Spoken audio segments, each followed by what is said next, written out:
पढ़ा रहा हूं। नेक्स्ट हेडिंग लिया मैंने fifth character consciousness. Consciousness I need your full attention. थोड़ा कॉम्प्लिकेटेड है भी कॉम्प्लिकेटेड, मोस्ट ऑब्वियस करेक्टर है। Technically complicated, most obvious character of living organism present ही होगा, मिलेगा ही मिलेगा, मोस्ट ऑब्वियस मिलेगा। अगर ऑर्गेनिज्म लिविंग है तो कॉन्शियसनेस उसके पास मिलेगा ही मिलेगा। Consciousness it is sense of surrounding environment. What is consciousness? It is sense of surrounding environment and respond to the surrounding environment accordingly. Consciousness, it is kind of sensitivity towards the environment and respond to the environment. Consciousness समझिएगा, but obvious, बहुत ही obvious character है, but technically बहुत ज्यादा complicated है। Consciousness it is ability to detect the external stimulus. Consciousness it is sense the change in the external environment and respond to the external environment. थोड़ा सुनिएगा, environment में temperature high हो रहा है, cold आ रहा है, जो है लाइट का ड्यूरेशन बदल रहा है, केमिकल का रिस्पांस करना, दूसरे ऑर्गेनिज्म के अगेंस्ट रिस्पांस करना। बात पकड़िएगा, रिस्पांस करना इज नथिंग बट कॉन्शियसनेस। तो सेंस एंड रिस्पॉन्ड दो लैंग्वेज में हम कॉन्शियसनेस को जो है डिस्क्राइब कर रहे हैं। सो यहां पर मैंने इसको जो है बोला, it is most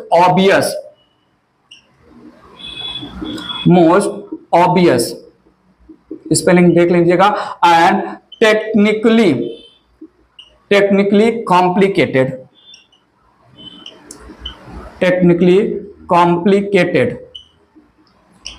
character of living organism.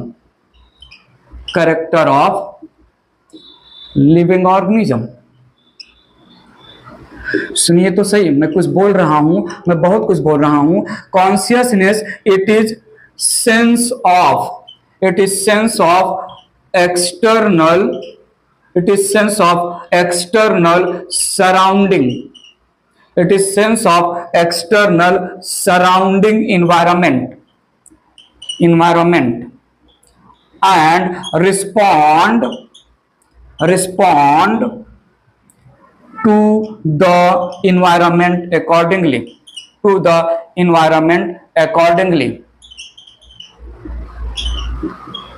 तो सुनिएगा, आई नीड योर अटेंशन।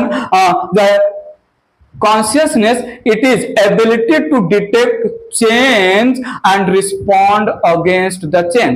सो यहां पर it is ability to detect the change and respond against it। तो सुनिएगा, एक्सटर्नल स्टिमुली या स्टिमुलस एक टर्म आ रहा है। एनी चेंज जिसके अगेंस्ट रिस्पॉन्स आ रहा है, वो चेंज कुछ और नहीं, स्टिमुलस है। आई नीड योर अटेंशन। फ्यूचर में और अच्छे से आएगा। एक टर्म दे रहा हूं, फोटो पीरियोडिज्म। हर एक प्लांट में फ्लावर का आना, हर एक प्लांट में फ्लावर का प्रोडक्शन होना, फ्लावर का फॉर्मेशन होना डिपेंड करता है टाइम ड्यूरेशन या ड्यूरेशन ऑफ लाइट पर।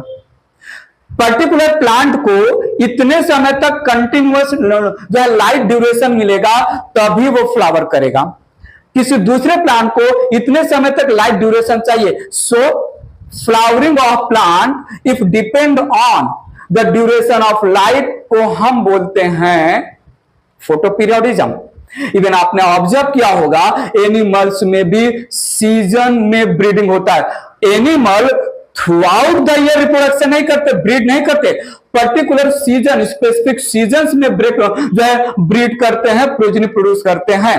हॉर्स हो गया, शीप हो गया, ठीक है, हॉर्स और शीप ये सारे जो है पर्टिकुलर सीजन में जो है ब्रीड करते हैं।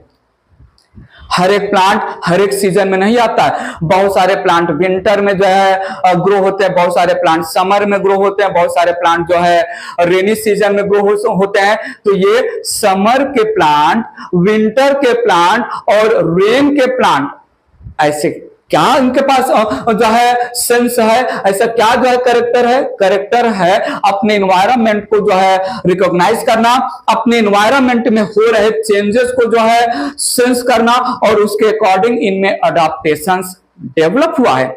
मेंशन करते हैं, बात इरेज करके बात आगे बढ़ाते हैं।